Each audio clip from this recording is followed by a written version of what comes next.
me a devastating blow. But at that time, I was too young to feel the impact and scream in pain. But later on, I had several opportunities to do that. Prior to writing this speech, we were told to render a speech on any topic or concept we'd like to speak on. I went ahead and chose a topic. And guess what it was? Life after school. I chose to talk about life after school. But later on, after writing and preparing, I discovered I couldn't connect to it because I'm not prepared for my life after school at all. And I know that there are some of us here who aren't prepared also. But then, that'll be a topic for another day. Then I thought, why don't you just pick a topic you can relate to? A topic you can connect with. And then it clicked. Talk about yourself. The head coach, my fellow Oretos. When my parents got to know they were expecting a child, they were ecstatic.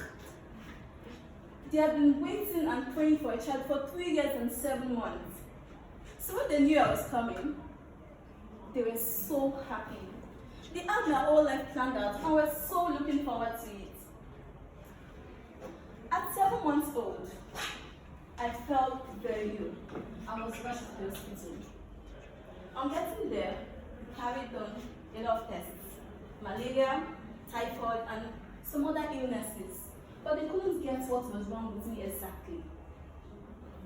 Later on, after some other tests were carried out, I was diagnosed with a disease. A disease that I didn't cause.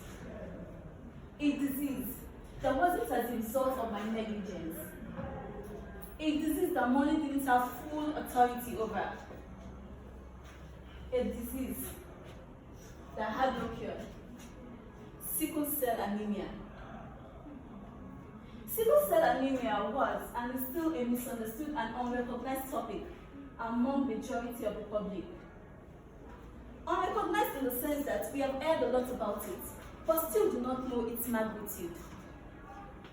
Sickle cell is caused by these red blood cells getting sickled instead of being cellular, and so it's harder for them to flow through the blood vessels.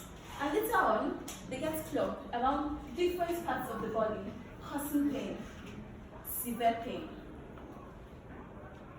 It's baffling as to how a simple alteration in shape could have such a huge effect in one's life.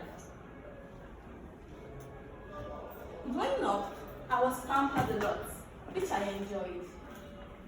And on the other hand, I was treated differently, which I detested. I had pain crises several times a year. I had to go to the hospital at different times. Sometimes I stayed as long as a month. In pain and in danger of organ damage, stroke, or even death.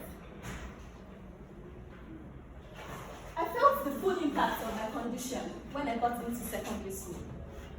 I was stigmatized and had very few friends because I was always in and out of the hospital.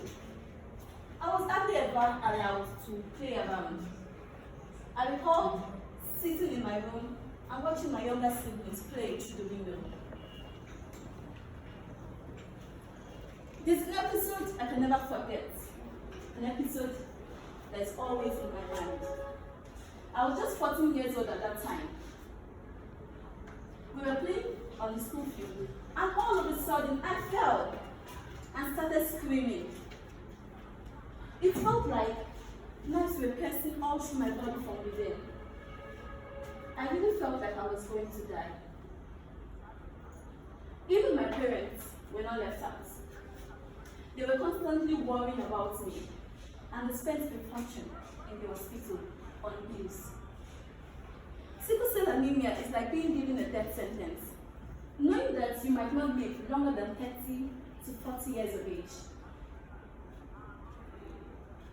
At this point, I need you to know that this actually isn't my story. It's my friend's. Her name was Tolan. Tolan died on the 24th of July, 2021, at just 18 years old. She suffered from brain damage and was in a coma for 2 weeks. I remember going to school for my exam that day and just getting a call from my mother. Kalani fainted. She could not wake up that day. And after she was rushed to the hospital after a series of treatments, I can still recall her mom sitting beside her on the bed with tears in her eyes. I can still recall her mother pain. I can still recall her mother crying in agony. How many more will go through this excruciating pain and agony just because of their parents' decisions? How many more parents, uncles, aunties, children, and even friends will lose their loved ones just because you can't let go of that relationship? Many of us have been told since we were young, know your genotype, have sexual relations, or marry only those you're compatible with. Tolerance parents chose wrongly. Will you do the same? Or will you choose right? I envision a sickle cell-free generation in the future.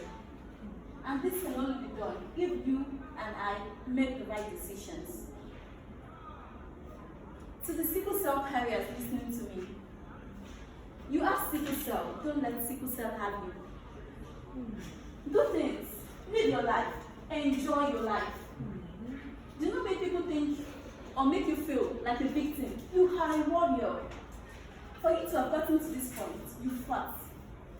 And so, you remain a warrior. Do not let this disease define you. Keep on living, loving, and thriving. Thank you.